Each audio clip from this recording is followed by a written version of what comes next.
జగన్మోహన్ రెడ్డి గెలిస్తే land titling act అమల్లోకి వస్తుంది.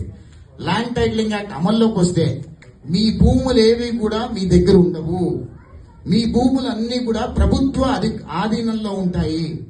రేపు మీ కూతురు పెళ్లికో మీ కొడుకు పెళ్లికో డబ్బుల కోసము అప్పుకోగా బ్యాంకులో తనఖా పెట్టుకోవాలంటే మీ భూమి మీ ఇచ్చే కాగితం చిత్తు కాగితం కింద లెక్క.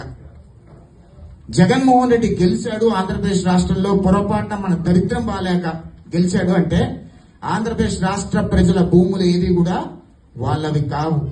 అవి జగన్మోహన్ రెడ్డి భూములు మాత్రమే. చిన్న ఎగ్జాంపుల్ ఏంటంటే ఒక రోడ్డు పక్కన ఒక 100 ఎకరాలు ఉందనుకోండి. ఆ 100 ఎకరాలు 100 కోట్ల రూపాయలు విలువ చేస్తుంది అనుకోండి. అదొక తెలుగుదేశం పార్టీ కార్యకర్తదో లేదా న్యూట్రల్ కార్యకర్తదో అయి ఉందనుకోండి. నేను ఒక వైసీపీ వాడిని అయి ఉండుంటే డిఆర్ఓ దగ్గరికి వెళ్లి ఈ 100 ఎకరాలు నాది అని నేను చెప్పాను అనుకోండి. ఆ డిఆర్ఓ వచ్చి మిమ్మల్ని ఇది మీదని ప్రూవ్ చేసుకోండి అంటాడు. మీకు 100 సంవత్సరాల నుంచి వచ్చింది అనుకోండి, మీ తాత ముత్తాతల దగ్గర నుంచి వచ్చింది అనుకోండి ఆ భూమి మీదని మీరు ఎట్లా ప్రూవ్ చేసుకుంటారు?